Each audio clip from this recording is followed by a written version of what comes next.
check with the M&T? M&T is appropriate for organization and therefore secured, and you feel comfortable with it? Yeah. Perfect. In non-banking language. Yes. Okay. And I think it's worth noting too that it's that the removal of the impairment leading into this LOI getting approved. The impairment's been there for quite some time, so that's another thing from the audit perspective. It's nice to get that out of that. I know it even affects the city's audit on our end too, so it's nice to see that removed. Okay, is there any discussion on the audit presentation? Can I just say something real quick? It is on mute for a large part of that. Can you just do a real summary of how we corrected everything? That is on the, I apologize. Randy was like, I can't hear you. And then I looked at the screen. Sorry. Okay. All right. Sorry, Randy. I haven't agreed. All right, Randy. Well, all right, so a quick summary of the changes So it's on the record. for the audit. We updated our audit opinion because of the signature of the approval of the LI. The signature of the LI provides evidence that the land itself was not impaired.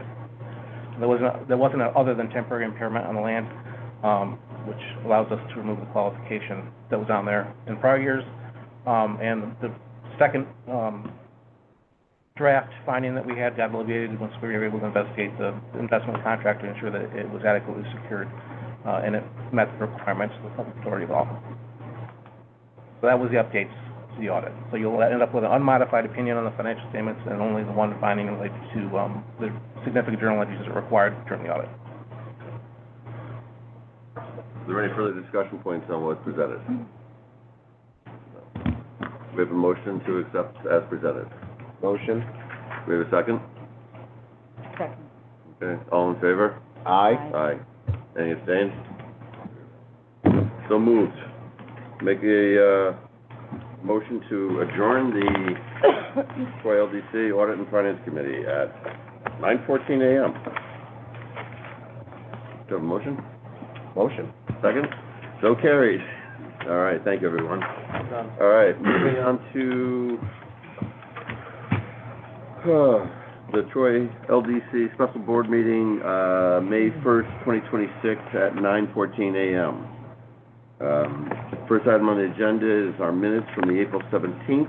Are there any points of discussion on those minutes? And if not, do we have a motion to accept? Motion? Second.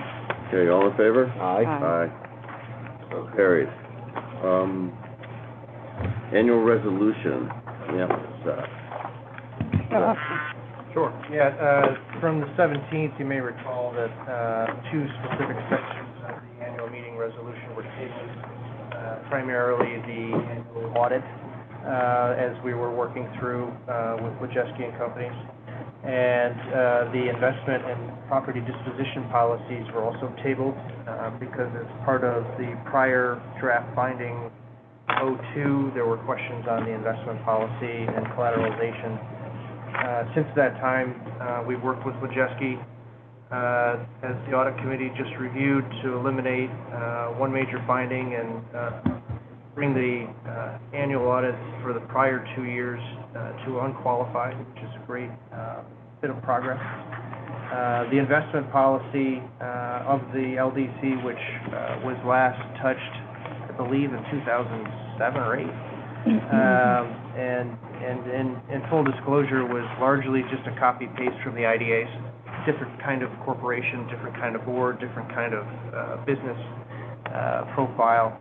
We've updated the investment policy for the LDC to be specific to the LDC as a local development corporation, and also take into account a more complex environment that we're living in, the use of an indenture, the use of a guaranteed investment contract as acceptable vehicles for collateralization. So the good news is the policy is now contemporary and modern. It reflects what we went through on audit, and in connection with that, and it's very typical, and sometimes boards get to it, a few months later. It's not atypical to catch up with a bond issuance. The bond issuers, when they undertake a new set of bonds for the first time or periodically to refresh it, there's a policy document called post-issuance compliance, which means basically the LDC has a set of things to go through each year when they have outstanding bonds for reporting, monitoring, and making sure that they remain tax exempt. So together with the revised investment policy and the post-issuance compliance resolution, we have those presented today as the prior tabled section 2 of the annual organizational meeting. And as the audit committee just handed up to you as a board, section 3 to accept the annual audit as unqualified. So the prior tabled versions or sections of the annual meeting resolution are presented today for consideration and adoption by the board. So the post-issuance tax compliance procedures, so this is typically done post-issuance? That's right. Was there a tax agreement at the issuance? Done Right, there form- was the indenture and a tax compliance agreement and a tax questionnaire. Okay, was the Form 8038 filed? Right, yeah, that was done by the first quarter typically, and that was January 15th. Okay. And your firm is our bond counsel, That's is that right. correct? Yeah. Okay. Are there any further Oh. discussions? Go ahead. Go ahead. I'm sorry. Nothing? So when I'm looking over this, I see there's a lot of reporting requirements. And at our last meeting, I said that I would be willing to be the treasurer. And I'm not willing to be the treasurer unless I know that there is a qualified expert who will be handling all the requirements. Okay. Typically, all of that reporting is subsumed into the annual parish report, which we did accept at the last meeting, which Right. Danae enters each year. All that data for bond reporting is subsumed into that report. To the Right, I extent think that- there's oh, sorry. some, I think there's a lot of language in here about the requirements of the chief fiscal officer, and would that be me? No, the CFO is the CFO for hire at the staff level. Is Okay, the so that's chief their financial requirement. officer, right. They need to track that as part of their scope of services now because it's the policy of the board. And on the board level, as treasurer, you would be overseeing their activities, and they report to the full board and you as the treasurer. So, Right. and we talked about that a little bit in the management and board response to their finding 001 with respect to, you know, the Internal. communication and the internal operations. So, and that's part of something that we talk about today, either in open session or executive session, if you want to cover that. I think it should be an, Executive, yeah. I'm willing to do it in open session. So, Okay. It's a personnel issue, it's up to you. Right. So, right. And are we, I guess is the issue, the policy or your willingness to be treasurer? Because you also don't have to be the treasurer, so. Well, I just want to have assurance that the actual reporting requirements will be handled by an expert.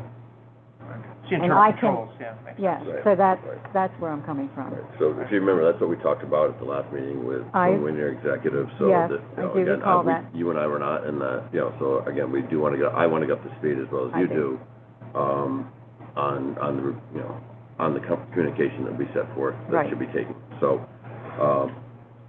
yeah, again, I don't want to know all the details of that. That's what we hire experts for, and CFO for hire is supposed, you know, is Mhm. that person for us, so.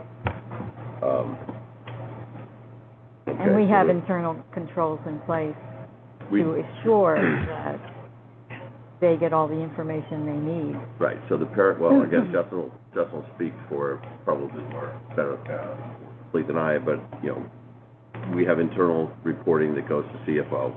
CFO then takes and does their job and their due diligence to fill their contract of what we've laid out for them over, I don't know, 5, 6, 7 years that they've been in that position, so. It's the trial ledger and the final ledger that gets reported to our auditor each year, and the soup, if you will, is the monthly P&L and the monthly budget reports that we do receive. The issue here, without going too far into it, in open session, is that the trial ledger became much more complicated.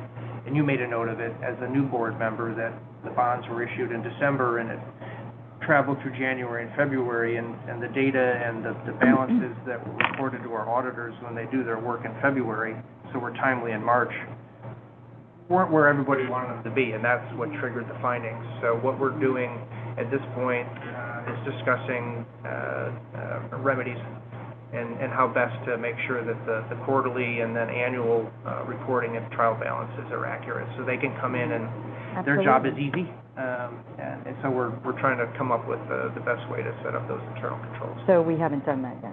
That's a subject of discussion today. Oh, I want to okay. go into detail. Yeah. And if you note the management response, and there, without burying the lead, if you will, the 2025 audit, that finding is still there with regard to internal controls, but there's a detailed response from management and the board that we placed in there that help resolve and show the auditor that we're going to take some corrective measures, and what they are. I haven't really had the chance to read through that. I wish we would have had the... Yeah, included in there is the concept of a quarterly meeting on a CFO and treasurer level, so we can keep a periodic check-in. Okay. So there's a better monitoring process. I think that we quarterly, since the Finance and Audit Committee are although a committee as a whole, that I think that we separate those from our regular meetings to try to make sure check-ins with the CFO for hire maybe a little bit more in depth than just a brief run-through of the transactions. And I think that is an initial,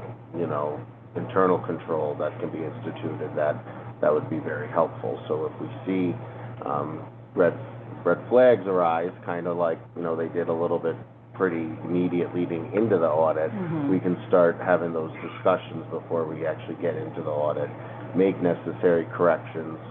I do think that increased oversight and separating it from the regular board meetings is a great, is definitely a great first step. And so trying to get this, without getting it back on track and get us into weeds what others don't need to hear about, right now we have a resolution on the table to approve sections 1 and 2.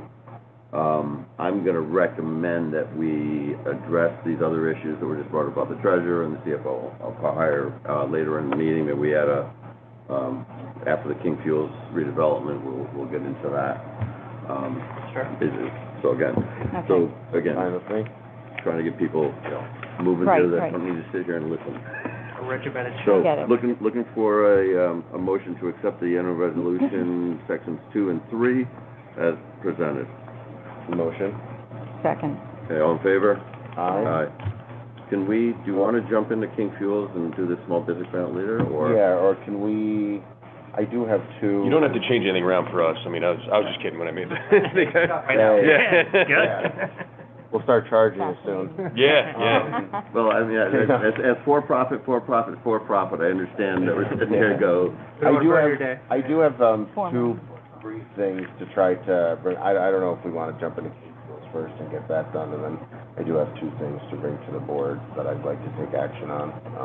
Okay. But New business type stuff. yeah, Sure. okay. if we want to get that out of the way, or you want to do King Fuels first, up to you guys. Your call. I don't know, it's gonna be. Well, these are two if we can get these two things out of the way, I think that they're very simple. Let's jump in. So, the two things that I wanted to bring to the board that I'm looking for action on, if you recall, several meetings ago, we approved an agreement with a Don Rittner. I don't know its formal business name off the top of my head, but basically the agreement laid out that Don was going to be doing a documentary of the progress of new City Hall at Proctor's. Basically, the film, right? The film, yeah. Okay. So we of course wanted this agreement. We wanted to make sure, just like anything, insurance liabilities and all that stuff is covered. We also did just want to make sure that we had some ability to view it before it, gets completed and things like that. Very simple agreement. The payment that is going to Don is through multiple donation sources. So at the time, the thought was the LDC, out of really to try to simplify it for other folks, could become a clearinghouse to take all the donations and then cut Don one check. That, for various reasons, is not really the way Don wants to go about it, so it's been decided that those individual donors can pay Don directly, which really is no issue for the LDC. If anything, like I said, I think we were trying to help by being some type of a clearinghouse. So all I want to do is just ask for the board to approve amending that agreement, and that we won't be accepting any donations and then paying out Don Rittner for services. Will get directly paid through those donors to do what we all saw is very valuable, documenting this very unique development, as it moves along. So he's been itching to get in there. We won't let him go in until we get this stuff signed, 'cause of course, again, we want our liabilities and stuff protected. So that was one simple thing that I. So our donation level is still the same commitment? I don't think we had any, Okay. we were just gonna act as a clearinghouse Okay. and use our 501c3 letter Okay, to allow those donors to have a Come in and clean, have it clean. publicly audited entity to target. got it. I don't know why that doesn't sound good to him, Good. but, the concept here might simplify. We had a prior resolution that authorized a license agreement in his favor, Mm-hmm. and then allowed us to, set up a separate fund to take donations in and then pay for this, documentary Mhm. services. At this point, the board could, do, one or two things, or kind of the same thing. Amend that resolution to say, listen, it's just gonna be a license agreement, to allow him to go in there safely under the supervision of BBL, don't Mhm. fall in a hole. And if anything, in terms of liability accrues, he indemnifies the LDC, so we don't have liabilities, and he Mhm. has some basic insurance. Do we need a COI?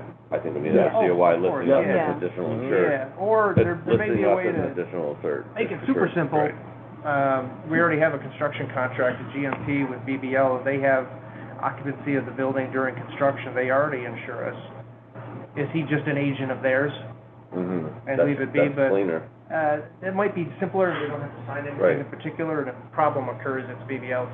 That's- But we I like might want to that. document something to, connect the two dots. But Yeah, the that's, concept here is just to simplify the arrangement that's that we thought. basically it, exactly. Get basic insurance and get basic guarantees that we're, Okay. have some ability to see this before it's finally, Okay. produced. Will we won't have any control over the content? No, not If we necessarily. do have Well, a we short have- agreement, we'll have editorial control. I I think we we should want that, have, so. We did have it. we should have something. Oh, no, Yeah. well, that's what I'm saying, is that we want to build in that we do have some type of what the final product or what different shoots are and stuff like that. I guess where I was speaking from is pretty much once he gets the go-ahead, he's going to be let loose to go in there and Before he film. releases anything Yeah, but publicly or before to anything third gets parties, released, So we get have, to look. Will we have bring- sign off? Yes, Right, that's We what. did have sign exactly. off on the original, so Yeah, we're not so- changing, that, yeah. we're Will not that be- changing that, we're just basically Yeah. changing it, we're no longer handling the money. Yeah, Correct. That's really what's Sign off on, is staying, insurance indemnity is staying. okay. Very Makes sense. simple. So, so Makes how do my we job make? easier. Yeah, Yeah. simple license agreement. So if we're have to have let's say, if we're trying to put a resolution on the table, how would our attorney so word this? Amend the prior authorization to allow a license agreement to be extended, but not include any kind of donation or funding process. Okay, I will make a motion for that. And do we have a second? I'll second. Okay, all in favor? Aye. Aye. then- So moved. Thanks. Item Then, number 2. Thank you. A second brief item is that I'd like to propose a simple amendment to our bylaws. Article 2, which is membership, Section 1C, which says the city commissioner of planning is to serve ex officio. A couple things. This is a little bit more technical. Technically, it's the city commissioner of planning and economic development, so if we're going to go in there and change it, I figured that's an easy update to put. And I just wanted to add an absence of a city commissioner of planning and economic development, that the commissioner of general services will serve ex officio until such time that there's a city commissioner in place. I do think it's very appropriate for the commissioner of general service to serve, just like why the planning commissioner serves, because they're involved in, this is an economic development vessel and tool of the city. That's why the planning commissioner would normally be serving ex officio. The OGS commissioner from an operational standpoint, also has a hand in the LDC existingly already, helps with Kingfield's cleanup and fencing, and, you know, has access to the new city hall as one of the contacts for there. So it's someone from an operational standpoint that already has a little involvement and familiarity with the LDC, and I think this way that we can serve, that we ensure that the board can, you know, operate a little bit more full. So that's part of that proposal. And then I also noticed in, it does, in one of the sections, it says here that there's the appointments from the mayor will serve a one-year term. I also thought that if we can just add in there until the mayor makes a new appointment, that those would be holdovers. I just simply from a reality that sometimes if an appointment letter doesn't go out in January, the book's not signed, things like that, just to keep it as much official as possible. Doesn't hinder the mayor's ability to replace that person for the year. It just simply means that they're gonna continue to hold over, which you see in a lot of other boards. So I just think that could be helpful from a technical He's been on standpoint. for 15 years, and there's probably been about 8 instances when it actually went through and got renewed, Yeah. right? I think I've signed that book twice. Yeah. Yeah, right. So there you go. Yeah. So that's, I think it just, Probably shouldn't say that. I think it's, as long as you have. It's a housekeeping, sometimes the A council... simple housekeeping. That reorg meeting where all the boards get stacked, sometimes the LDC just is overlooked, and so you get by matter of law, everyone that's on the board continues to hold over, but this would allow the bylaws to kind of track that Mhm. situation. Unless someone's replaced, it continues there. That would include you on the council or anyone if there's an administrative change. You know. Yeah. So the resolution would it be like 2A and 2B, or would it be just a one lump sum resolution? Well, I would actually do adjust, both? so it would adjust Article 2, Section 1C, and then it would also, I'm Okay. trying to think where the term provision is here. Okay. It looks like that would be Article 2, Section D. Okay. Could you have sent that to us Mm-hmm. ahead of time, so that we could have more time to look at it, think about it? The 3 words I'm looking to change. Whatever you're changing, Mhm. yeah. Well, it's So- what I mean, what we I just just- laid out. I so. know, but... So one is a holdover, which has been, basically, it's been happening, again, for, you know, I've been on this board since Tungent. So it's a hold, it's been happening de facto, I guess, is a nice way of saying it. I think you're just trying to clean that up. And the other one was, and that, we don't have a planning commissioner right now, right? Correct. So we're When just are we basically. gonna get a planning commissioner? I mean, our goal would be to get one as soon as we possibly can, actively looking, and But hold on, that's a different discussion. So going back to us, and what we're doing here is we're having, and I don't mean to shut you down, what I'm trying to say is, okay, this is specific. I just I'm don't trying like to to go be rushed generic. through all this, you know. It's just a This board generic, is new to me. okay, I haven't been involved in a lot of conversations okay. that have happened So we're just without... looking at staffing, okay? Okay, We're I just understand trying that, to but say- it's Yeah, important and to just have for- I planning, understand. especially with Right, what's going on here. right. Yep. Well, that's what we're addressing. We don't have a And- planning board, so we need to have another person of the city Mhm. that's is my, you know, this was presented to me Mhm. same time you got it. So I'm just trying to figure out, okay, how do we get our board with 3 people is tough, you know? I agree. It was 7 at one point, so And are we going to have more board members after, you know, yes, the general services commission? That would add, That's gonna add. That would add a board member. So, And, As of So right again, now, let's that's go- my simple proposal. right, so, I right. think mechanically, this would allow a seat to be filled and additional hands.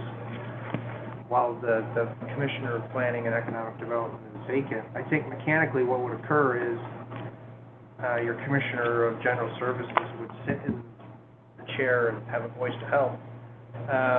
But the minute a planning commissioner is appointed and approved by the council, I think that's a council appointment, right? Well, yes, the planning Yeah. commissioner, not their Right. appointment to the board. To the but- board. Right, but I'm just talking about city positions. Yes, right? yep, correct. The council says yes, that person would come in and bump out the commissioner's yes. That's correct, And so that's correct. it's really a backstop, It's yeah. a placeholder for a situation It helps where. with quorums, right now we're sitting Yeah. on 3 people. Right. You could have a scheduling issue.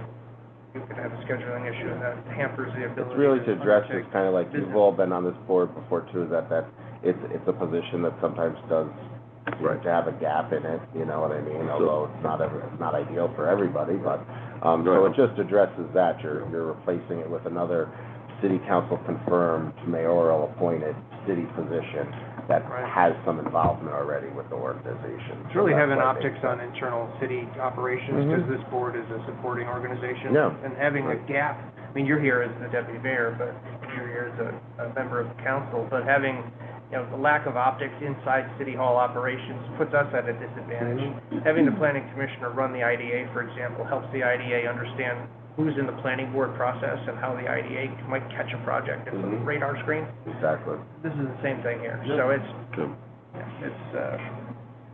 it fills an empty seat till the seat's filled, I guess, Yeah. yeah. Well, So we have, so then I would yeah, right put now a we have- motion yeah, that's where we have. for approval of, again, just to reiterate, Article 2, Section 1C, to amend Article 2, Section 1C and Article Section 1D, which addresses adding the Commissioner of General Services serving ex officio, lack thereof of a Planning and Economic Development Commissioner, and also just adding a simple holdover provision for the mayoral appointments until the mayor so chooses to officially reappoint of those members. So I would make a motion to put that forward. Do we have a second?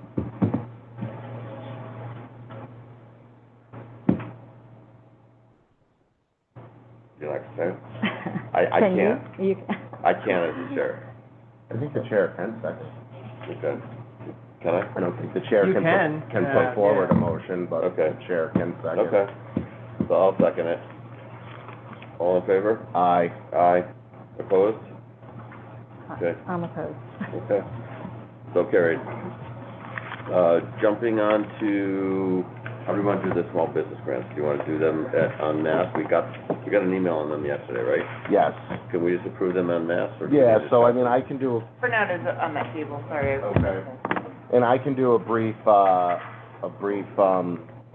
run through to it too. I'll start off again, I know I often say this, but Danae, thank you so much for all your hard work on this. Me and Danae work closely on it, but it does, it takes a lot of effort to reach out to all the applicants and make sure. So one of the things that I'll say that we're fortunate with, we did go into this to try to narrow down the recipients. We really wanted who provided the most complete information, who was ready to take this on. As we all know, those ARPA funds need to be expended by the end of the year, so the city does have to make a decision as we get closer to the end of the year of what it may take back and put to another purpose. So the readiness is really key. The ability to spend this money is very important, and what type of impact is it going to make? We definitely like seeing multiple entities or properties apply for it, so we can improve, not just a scattered amount of properties, but, see blocks improve. We also wanted to ensure that this recipients were representative geographically throughout the city, so I do think that there's recipients in every part of the city, from Lansingburg, Bird Isles is one of them on here, to downtown, to South Troy. We even have some up on the hill there on the east side. And really, what's the need? How does this help achieve, that improvement? Danae also goes through and makes sure that everybody's in good standing with the city, and also that you have somewhat of a plan. So, that's where some folks would get knocked out that applied and we're not really getting back to Danae with, well, what's the plan? You can say, I want to do a facade, and what does that look like? Have you engaged an architect? What type of material are you using? Those type of things. So it really started knocking out people that submitted not as complete proposals. And just to even go back a little bit further, this is what we would consider the LDC Small Business Grant Program Round 2 that's supported by American Recovery Funds through the city. And the original approach of this where folks would receive up to a $50,000 grant. That $50,000 had to be matched by them. That was, this program was originally funded $1 million, so $800,000 of that did get spent, which is a really great program, and you can see examples of it again throughout the whole city, across the whole entire, geographic part of our city here, but so we started getting feedback that folks just we weren't gonna get as many respondents if we went to 50, because then the applicant has to come up with the 50,000. That just was seeming to become a little bit tough, so we decided to limit it to $10,000 or $5,000 grants, so this way folks could come up with that match and try to get an improvement done. And like I noted, the decision was somewhat easy for us, because it basically, once we came up with the criteria we were going to be looking for, and once Danae started reaching out, and once folks started falling off because their application wasn't as complete, or they couldn't really confirm they could get it done by the time needed, it basically trickled right into the amount of money that we have left, which is right around $200,000. So short, it's not like we necessarily had another 20 applicants that were, fulfilled the, complete info, the readiness, that stuff. So once those started knocking out, kind of we're left with the exact amount that would fill this, so. Just to summarize then, all of these people have been fully vetted, they're up to speed, they're tax compliant, there's no everything else. They're committed to do this work within the time frame that we're committed, and they understand if they do not, that they do not get this money. Correct. Everybody's on track. Correct. Danae's good with you. There's a lot of, you can't have completed a project 6 months ago and now get reimbursed. You can't pay cash for your brother to fix something and get it. I know that would sound silly, but those are all real examples that we've dealt with, so. So do we need to go through each one of these, or can we approve this as on, Can I just ask a question? mhm. I had heard that Verdials is closing. Is that official, or? No, Would that information impact? So there is, if any of the businesses, say were to leave town, we had an example of that in the round one, there is a recapture, we did do that too, so. From my yes, from my understanding, Verdials was, I don't know if it still is, was placed up for sale. From communicating with the Verdile family, not to put this all too out there, but I think that's them starting to gauge roughly what could they possibly get if they were to sell Verdiles. I don't know if it's something that's on the verge of closing. From what I've heard, it doesn't sound like that necessarily. But again, just like Justin said, if they were to receive this grant and they were to close in 3 months, we'd be recapturing those funds. And what is the time period? The time period of when to get this complete? If they sell or close, for the recapture? Do you know that time period by any chance, Nate? Do we have a set? It is 5 years. 5 years? I sent them all an email right when we told them that we extended the deadline, and then we weren't gonna complete that, the April meeting, that it would happen now. And I sent them some general reminders about recapture period, you can't start to work until you're approved, you pay up front, we reimburse you, those type of things. So I Motion to accept. Yes. percentage, Yes. I can find it. Hold on. My experience with other clients dealing with ARPA-driven stuff is the recapture is generally a 5-year period.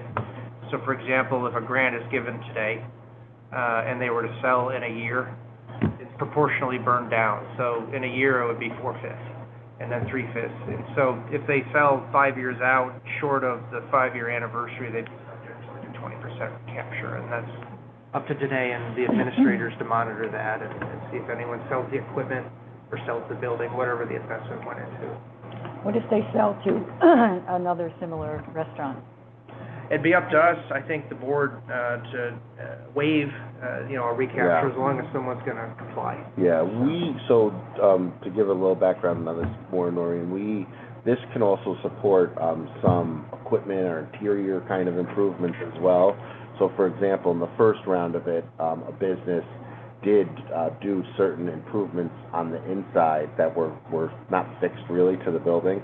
So once they closed, they could take that with them. That was something we're like, If they leave we town have with to a kitchen hood. we're then, recapturing yeah. that. We're not gonna. If you improve the facade of the building and it sells to another successful restaurateur, I think we'd all agree we'd be happy to still support that. Right, and and that's what this one is. This one is specific to, looks like it's building, basically It's building. stabilizing the building and making Yeah. the building. You're not but you're not gonna take the building and take it down and move it to something Yeah. larger. What's happened in the past also in those instances, I've seen it a couple times, and So, every municipality in the state's trying to spend this money like a race by the end of December of this year, but when assets have flipped during the compliance period, technically, the LDC could say, I want a proportion of the sale proceeds because you're leaving town and you had this grant. right, That could be waived or rolled in as a grant to the new owner. It just depends on how you want to embrace it, how the transaction occurs. If they don't tell you and you're like, wait.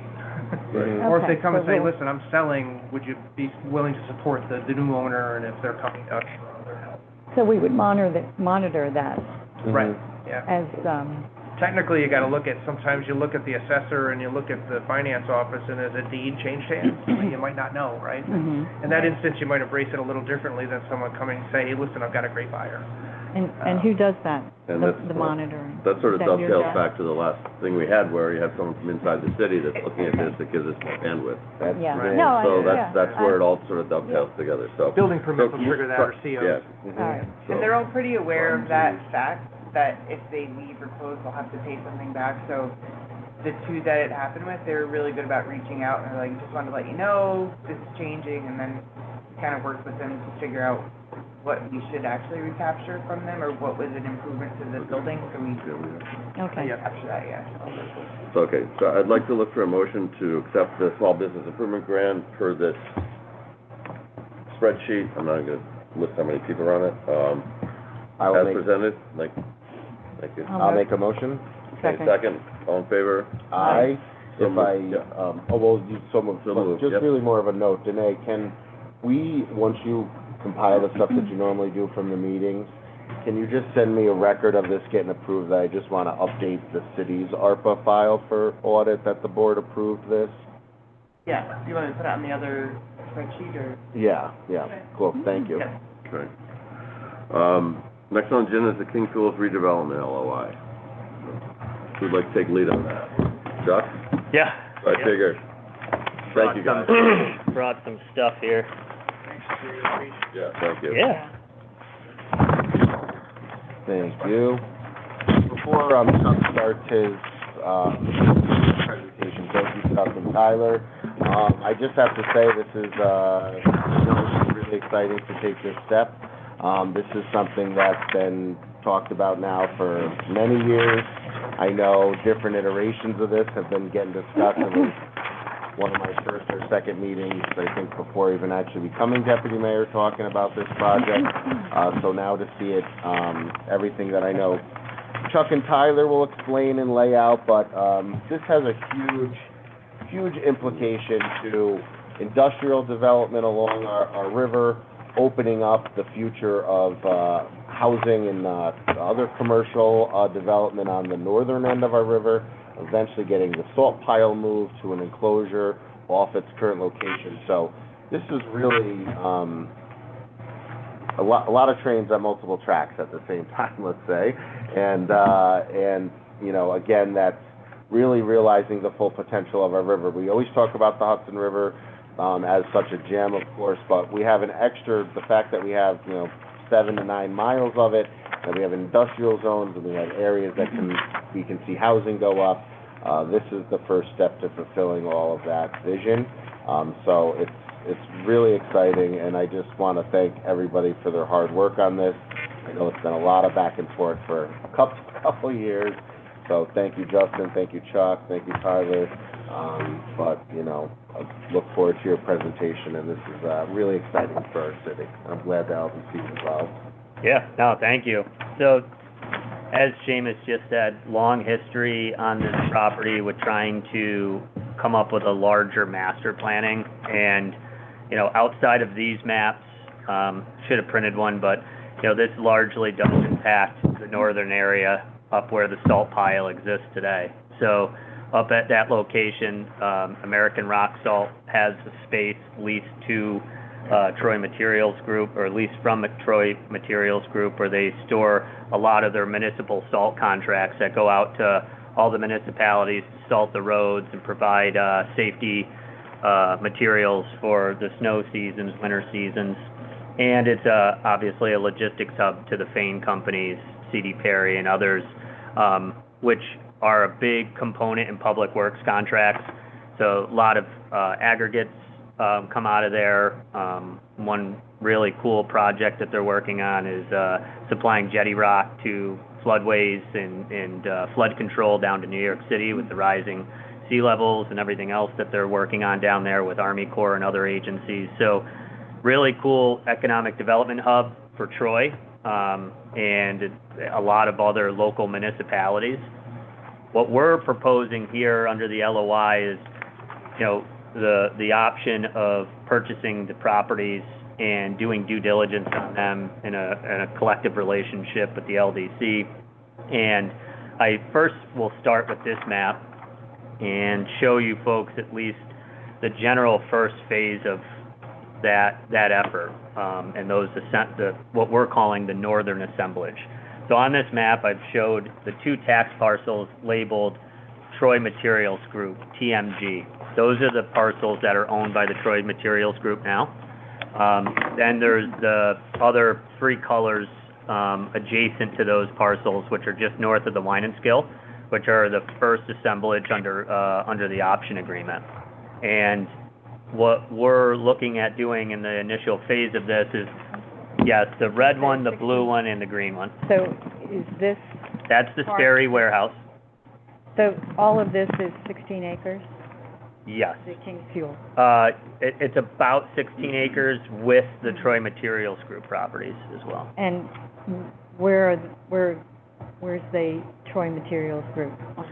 These are the ones labeled TMG, so it'd be number 1 and number 3. And all this assemblage is just south of the county jail, off of Main Street, just geographically. So I just thought this was a good picture to express. And then the second southern assemblage is the area that's currently being worked on by National Grid for a remediation contract. That goes from the Wine and Skill down to the 378 bridge, and that is in its currently in its last phase of cleanup with DEC.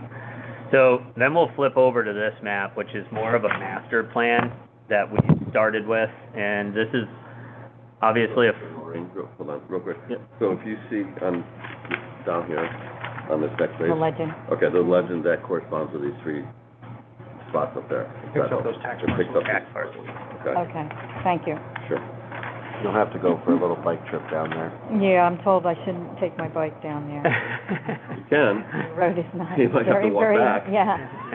You can take it. Over the handlebars. Mountain bike, bring a mountain bike. So go ahead, Chuck, sorry. Yeah, no, it's fine.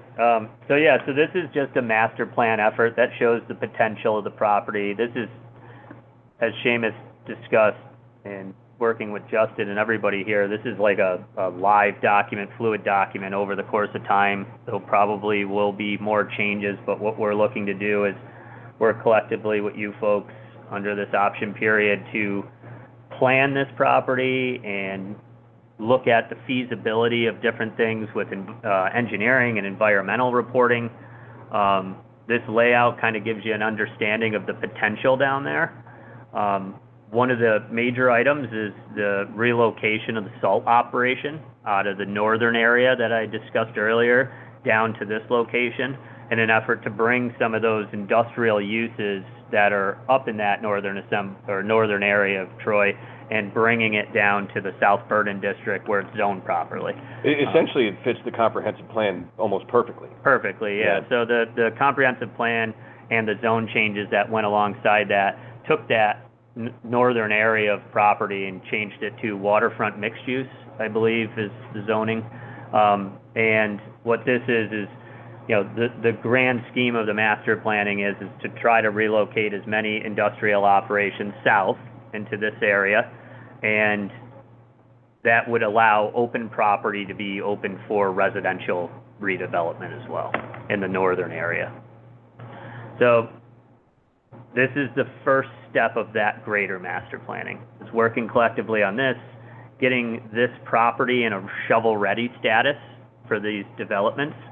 Some of the things that we've worked on to date was, the review of a ton of information of environmental reports that went alongside Sperry Warehouse and the adjacent properties, reviewing the progress and reports from National Grid, and working with CSX for rail connectivity. So one of the biggest things that we need to relocate American rock salt to the south is rail access.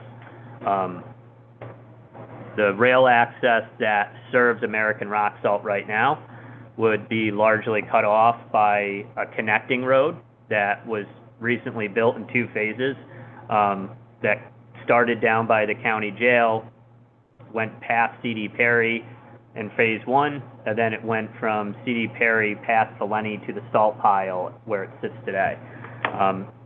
We've worked with CSX now for over a year, took a lot of effort.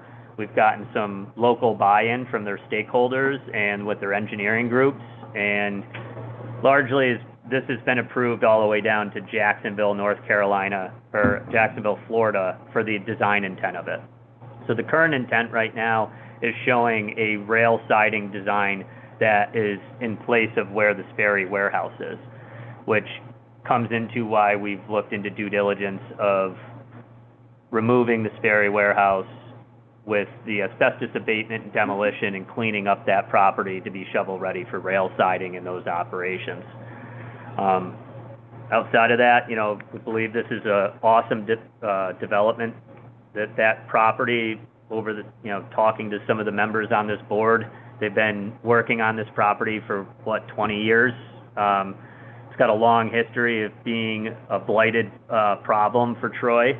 We're looking at trying to take on that effort of cleaning this up, bringing a new use to it, creating jobs there, creating economic development, and with the future goal of opening up the property to the north for housing and proposals that meet the current zoning for that district. Aren't some properties in the north part of this letter of intent? Thought there was a northern assemblage. No, so it's a great question. Yeah. It happened, the word north is really relative to where the... It's more divided by the Winesville Creek. Yeah, and the bridge, Okay. yeah. There's a lot of properties that are involved. Okay. This will make it easier. So this is north of the Wine and Skill is the north, south of the Wine and Skill is the southern assemblage. So when we look at this map, this would be... That's the bright line right there, yeah. That would be the northern assemblage, this would be the south. I see. I tried to Thank add you. as many notes as I could forecast, but, That's why we gotta get a new one. yeah, a little bit updated of a plan. Again, like they noted too, there's a lot of parcels involved in this. I mean, I always keep my South Troy industrial map handy, with the 55 different parcels that are broken up into two, but not to confuse when we talk about what this envisions in the future, really down the road, not necessarily in the LOI, but once, you know, the full entire kind of deal would be complete, it envisions really up northern, more Adams Street area, where you could start seeing that opening up for more housing and things like that, which that's zoned for. Moving industry more southern, and exactly improving, doing, you know, adding some nice housing on the Who owns northern the property in the residential development area? Potential. Right now, it's The- the salt pile and Yeah, CD the The Perry. current area, American it's our, Rock it's, Barges, yeah, all that our, stuff. our companies. Your Yep. thing. Right now, they're so- landlocked and been rezoned. Right.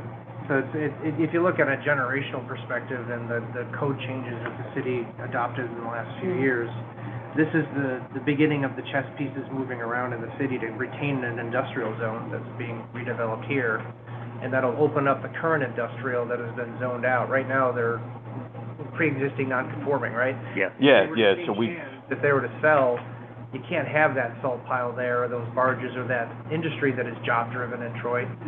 But what we're doing is opening up this zone to move that down. You gotta start moving the chess pieces, and this, you know, it's gonna take some time. So you own the salt pile area? I'm a representative, I am not the owner, Okay.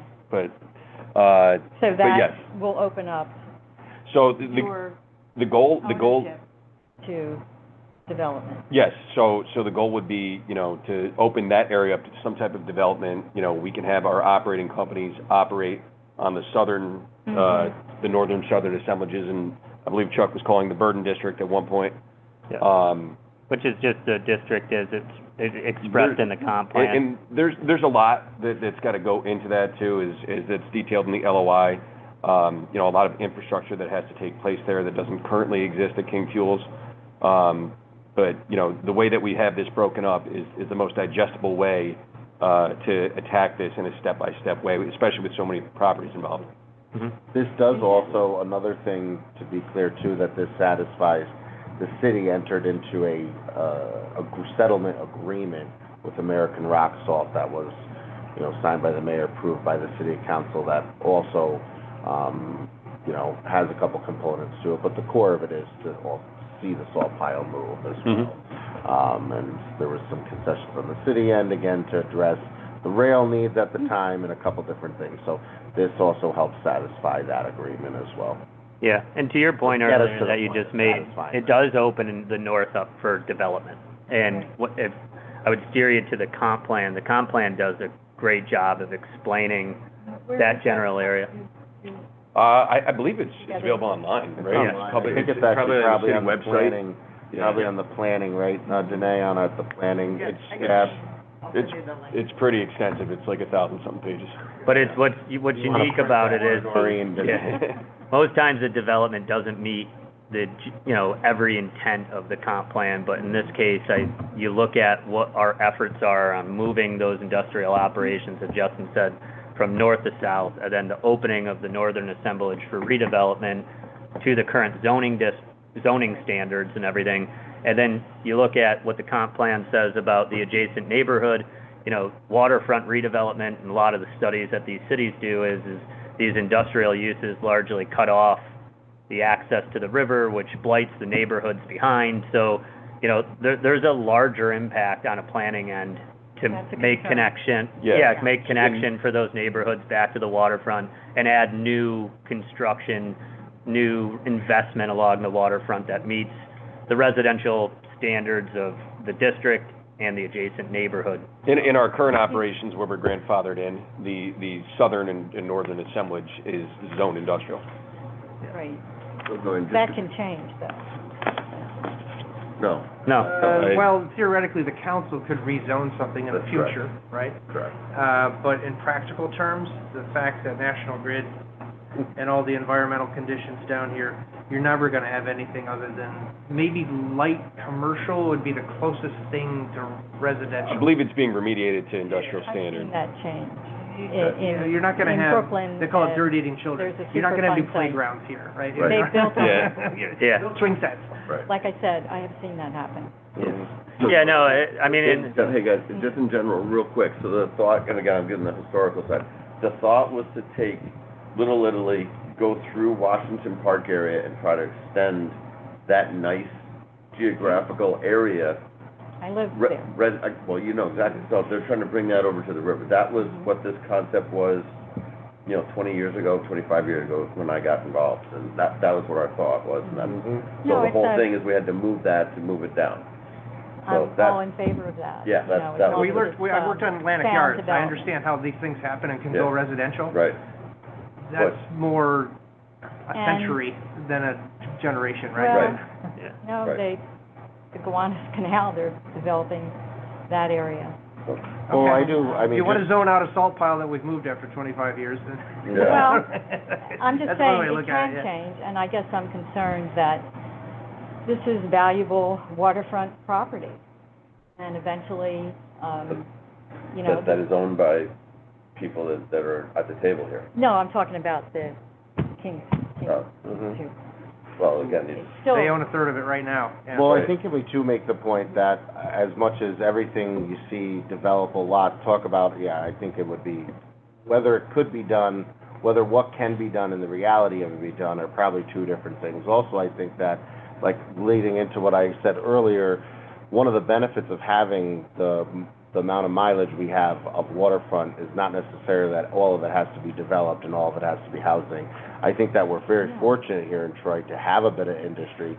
Sometimes we call it a mini port, even when we're talking to our friends over at the Albany port, you know, that we have that potential here. So I don't think even if we if we could, although like Justin said, 100 years from now, see some type of housing develop on the, say, the real southern end of this, why do we necessarily want that? I think that to support industry here and move it in the more important, we built an industrial road, it supports that types of business, you know what I mean, too? Recreational activities, I've seen it. Yeah, but I understand that recreational opportunities too, but keep in mind that you do want industry in your city because they pay Well, those they can taxes that do fund do that. recreational Yeah, sure. opportunities too, so I understand everything can't necessarily be a bike trail. So, it's nice to have industry in our city, and I'm so proud that that's up for that, Well, so. you gotta remember, industry brings in money from outside of our community. Service industries take it from Jobs. one pocket to another. Job, Industry brings in I money understand. from outside of our community that supports our people that are living in our city, that are spending money in our city, going to our restaurants, hopefully buying I'd like clothes. to I see haven't it. bought clothes in Troy in a while, but How did you come up with the price?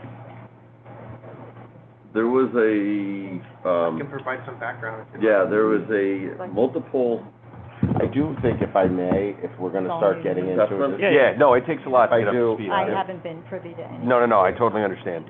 If can I have an may, executive if session. we're gonna start going into Yeah. pricing, I'd prefer to go into executive I agree session. 100%. It's a Is real that estate a valid? it's a real Yes, real estate estate transaction, which would be a valid reason to go into executive session. So if we feel that we're at that time, we'd like to discuss that. I'd like to make a motion.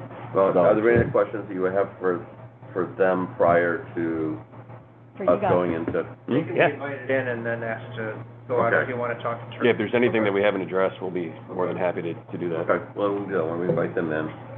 So, we need a motion to go into That's right. executive Yeah, session. that's okay. Discuss the value or acquisition or disposition of real estate that might affect the value thereof. It's the reason to go in. And, I do just want to mention, our family has been, we're North Troy people. We've been around Troy for a long time. We're not, another entity coming in to, And I dice things appreciate up. what you've done. Yeah, no, absolutely. And, if there's Right. anything that we know that we can help for the betterment of Troy, and we'd like to be a part of that, and, it's, that's really our goal. We see a mutual benefit here, and, we're excited to get things going. It's a good step in the right direction. And to your point that you'd made about projects in Brooklyn and like brownfields, right? They're an undertaking, been part of a number of them in the Capital District. And, for this family to step up and take on this property has sat here for 20 years for a reason, right? This is a great use for it. Troy Materials Group is very well set up for it from the industry they come from. There's a lot of heavy earthwork and things that go alongside remediation that a lot of other groups and other companies that would look at this site wouldn't have, right? So I just want to bring that up. This is the beginning of research and a relationship to bring this blighted property back to something that's economically useful to the city and the county and the state in general. Will they be part of the remediation? I think I've read that. Yeah, so there's a lot of things we have to figure out Well, there. there's two different remediations going Yeah. on. There's Yeah. the National Grid cleanup, which we're not a part of, obviously that's, Right. that's Yep. pre-LOI. The National Grid cleanup is on the southern assemblage, but there's other environmental issues on the northern assemblage as well. Sperry Warehouse it's publicly known that that building has been condemned, fell in on itself, had asbestos in it. When buildings fall in on themselves with asbestos-containing materials, the entire building is largely handled as asbestos-contained material. There's no segmentation within the demolition and stuff to lessen the impact of the cost. So we have to dig into all that stuff. There's some information that the LDC and Troy has done over the years with investigations, but we have to update those. The standards are forever changing with DEC and those agencies that monitor that stuff, Department of Health. So those are the risks. Those are the things that we have to research, and those largely are taken into account too, with the overall valuation of the lands, right? Environmental conditions largely impact what the lands are worth. And I think we see value in it specifically for the operations that we could bring from the north to the south, but there's still a road ahead of us to dive into this thing and figure out the outcomes and the hurdles. Just say your Thank you. spreadsheet's complete on all your costs is, you're what, maybe 5%, 10%? Dealing with the remediation and all the, Yeah, the initial budgets we're going to be looking at is just the engineering soft cost of this, which is going to be a lot of environmental reports, engineering reports, and planning efforts that we would dive into. And then it comes into looking at, you know, those buildings that have to be taken down, and some of the environmental constraints on it is looking at programs and stuff that support that, and working collectively together on what those programs are and sourcing them. so Noreen, were you on the You board? might be able to get funding. Possibly, yeah, and it's all driven by these reports. So there's an investment that will have to be made to see if we meet the requirements of some of those programs, but there's some layers of the onion to peel back, so. So we had to deal with a barrel, that was found on the property year and a half ago. Yeah, someone left something there. What did a barrel cost? Do we have an idea? Somewhere around $40,000. Okay, Well, Came up the with investigation and the removal. Contamination. Didn't know what it was, and it took 20 grand to figure out what it was before anybody would touch it. Yeah. right. And this is someone going to the transfer station that said they're not gonna take it, so they popped it onto our land, yeah, so. Largely, we monitored it and added cameras and did as much with the K-bars to keep people in the road, not be able to drive off and kick something off a trailer. But it still happens.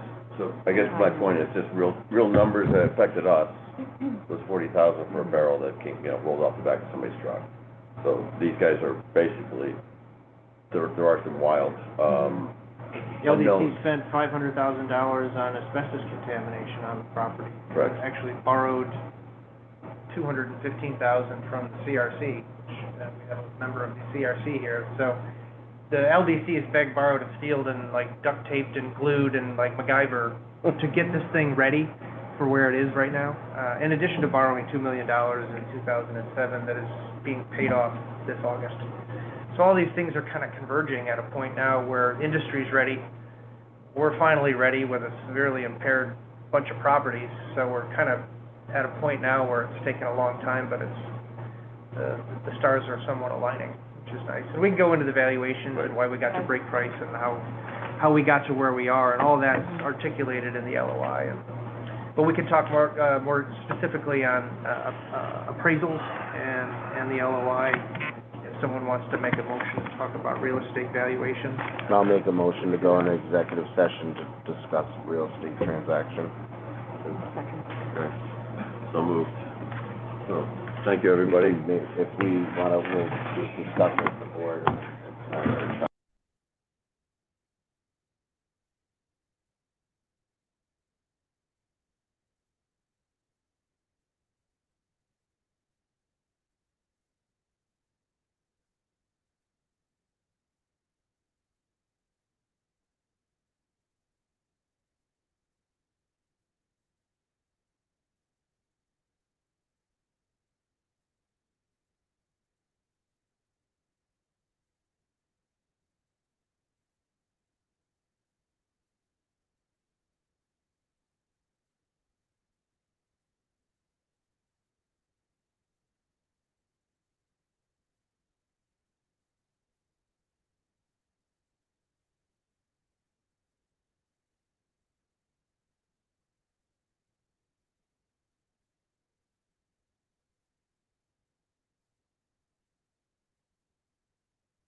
Okay, so Back in open basically, session. so back in open session, there was discussions of, yeah, we don't need a sec.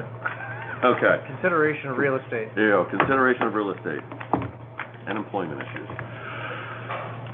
I think Charles is on the phone. That's okay. That's all right. Yeah. Charles. Wow, Charles. I do that, I do the formal Charlie. name. Okay. Keeps them honest, it's like, Yeah, you know, it's better than calling him Chucky, you know? So why? It's like the killer doll. Sorry, Chair, go ahead there. go for it. I was just- Actually, I was just let me gonna say, go get him, actually. No, you're good, no, that's you're fine. Okay. Go handle.